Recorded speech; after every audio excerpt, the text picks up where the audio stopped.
ये पत्थर तुम्हारे पास कहां से आया? तुम्हें इससे क्या मतलब? क्योंकि ये किसी बड़े धनवान या किसी चोर के पास ही हो सकता है। ये मुझे मेरे आचार्य ने दिया है। तुम इसका मूल्य बताओ। ब्राह्मण देवता, मैं तो एक मामूली जौहरी हूं। शायद बड़े बड़े जौहरी भी इसका सही मूल्य नहीं आंक पाएंगे।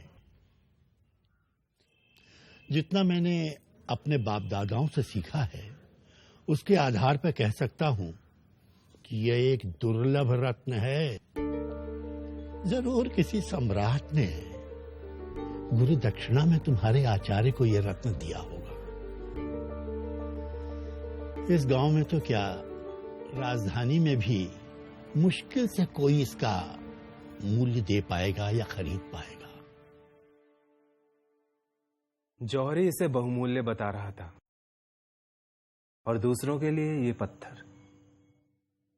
आपने जानते हुए कि ये मूल्यवान है, मुझे इसे दूसरों के पास बेचने के लिए क्यों भेजा आचार्य? ताकि तुम ओम का मूल्य जान सको। जैसे इस पत्थर का मूल्य हर कोई नहीं जान सका, यानी इसका मूल्य गुप्त है, हर कोई उसे नहीं आंक सकता। केवल पारखी आंखें ही पहचान सकी कि यह पत्थर नहीं, रत्न है। उसी तरह ओम भी एक रत्न है जिसका मूल्य गुप्त है। जो नित्य ओम जप रहे होते हैं, वे भी इसका मूल्य, इसका रहस्य नहीं जान पाते। जो नित्य ओम जप रहे होते हैं, वे भी उसका मूल्य, उसका रहस्य नहीं जानते। यह कैसे संभव है सूत्रधार? है ना मजेदार बात? शायद इसीलिए ओम का महत्व समझाने के लिए पुराणकारों ने एक अद्भुत कथा की रचना की।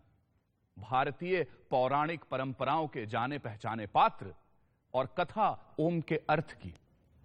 प्रजापति, प्रजापति, प्रणाम प्रजापति। मुझे आपसे एक प्रश्न पूछना है। पहले सांस तो ले लो। पूछो, क्या पूछना है? सभी कहते हैं कि प्रजापति के पास सारे प्रश्नों का उत्तर है। क्या आपके पास है? तुम्हारा प्रश्न क्या है? ओम का अर्थ क्या है? यह कैसा प्रश्न है? क्या आपको ओम का तात्पर्य पता है? नहीं ना? तो मैं पार्वती पुत्र आपको अपना बंदी बनाता हूं। चलिए मेरे बंदी बनिए।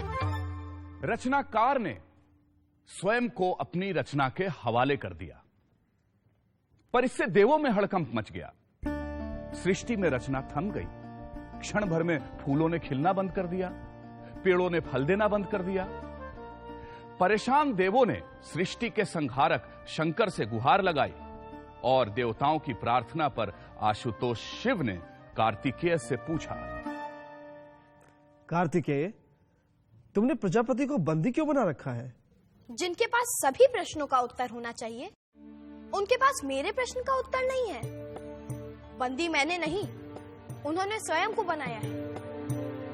क्या जिसे ओम का अर्थ नहीं पता, वो अज्ञान के अंधकार का स्वयं बंदी नहीं?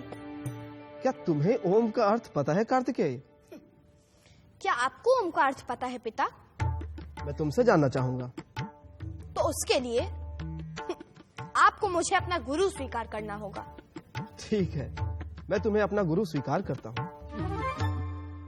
कहते हैं पुत्र ने पिता को उनकी गोद में बैठकर ओम का अर्थ बताया। देवताओं के सेनापति कार्तिकेय ने भगवान आशुतोष को ओम का जो अर्थ बताया है, वह मैं तुम्हें बता रहा हूं। ओम एक अक्षर है, एक शब्द है। यह ध्वनि या नाद भी है। ओम में 3 ध्वनियां हैं जिन्हें मात्रा कहा जाता है। वे हैं अ, उ और म। जब अ और उ मिल जाते हैं तो ओ बनता है, और जब इस ओ से म जुड़ जाता है तब ओम बनता है। किसी भी व्यक्ति की, चाहे उसकी मातृभाषा कोई भी क्यों ना हो, जब वह उच्चारण के लिए मुंह खोलता है तो स्वाभाविक अकार की ध्वनि ही निकलती है, और जब वह उच्चारण के अनंतर मुंह बंद करता है तब केवल मकार की ध्वनि सुनाई पड़ती है। और जब वह ओटों को पास लाकर मुंह को आधा खुला और आधा बंद रखता है, तब ऊकार की नैसर्गिक ध्वनि सुनाई पड़ती है। यानी जब मुंह खोलते हैं तो अ, मुंह बंद करते हैं तो म, और दोनों के बीच ऊ की ध्वनि सुनाई देती है। इसलिए सारी भाषाओं की सारी ध्वनियां, चाहे वे स्वर हों या व्यंजन, वे सब ओंकार के अंतर्गत ही आती हैं। इसलिए ओम विशिष्ट वैश्विक ध्वनि है।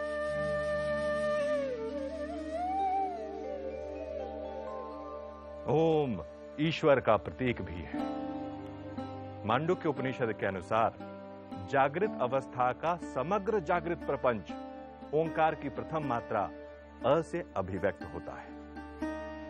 समस्त स्वप्नावस्था का प्रपंच ऊ मात्रा से अभिव्यक्त होता है और सुषुप्ति अवस्था का प्रपंच म से अभिव्यक्त होता है। संपूर्ण प्रपंच ही ईश्वर है और जागृत, स्वप्न और सुषुप्ति ही समस्त प्रपंच है, और इन तीनों का प्रतीक अ, उ, म है। इसलिए ओम ही ईश्वर का अति अद्भुत प्रतीक है। ओंकार ईश्वर के निर्गुण स्वरूप का प्रतीक भी है। मांडुक्य उपनिषद का घोष है कि जैसे तीनों अवस्थाएं ब्रह्म या आत्मा से ही उत्पन्न होती हैं और उसी में विलीन हो जाती हैं, वैसे ही तीन मात्राओं से बना ओम भी शांति या निशब्दता से उत्पन्न होता है और उसी में विलीन हो जाता है। इसलिए दो ओंकार के उच्चारणों के अंतराल के बीच की निशब्दता, जिसे अमात्रा कहते हैं, निर्गुण ब्रह्म का ही प्रतीक है।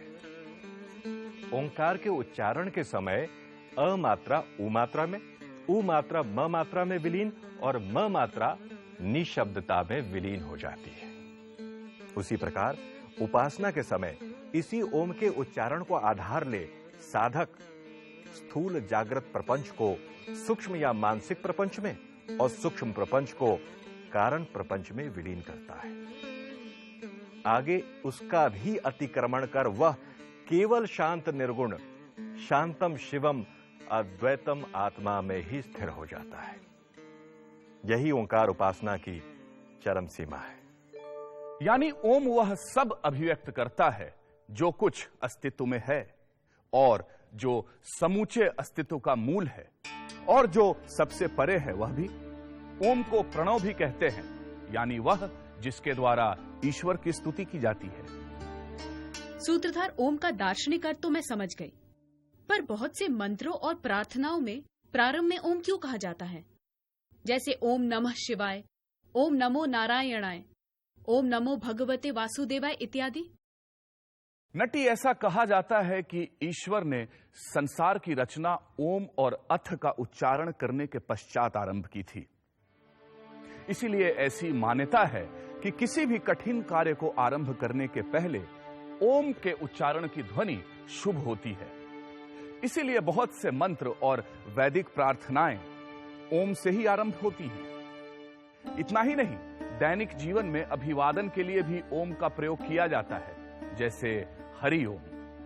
तो नटी, इस प्रकार ओम सब कुछ व्यक्त करता है, जीवन का लक्ष्य और उस लक्ष्य तक पहुंचने का साधन, जगत और उसका अधिष्ठान रूप सत्य।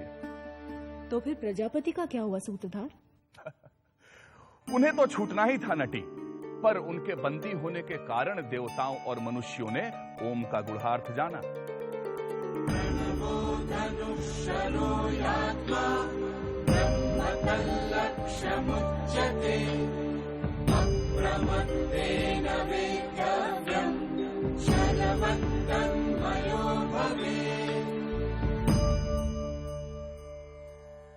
ओमकार धनुष है, जीवात्मा बाण है और अक्षर ब्रह्म उसका लक्ष्य कहा गया है।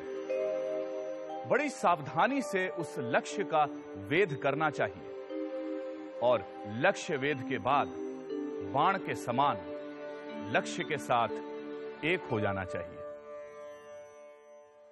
यस्य प्रसादात् भवमङ्गलार्था प्रसूतगङ्गोपनिषत् विशुद्धा समर्पयामो गुरुचिन्मयाय भूयात् प्रसन्नः स शिवस्वरूपः भूयात् प्रसन्नः स शिवस्वरूपः भूयात् प्रसन्नः स शिवस्वरूपः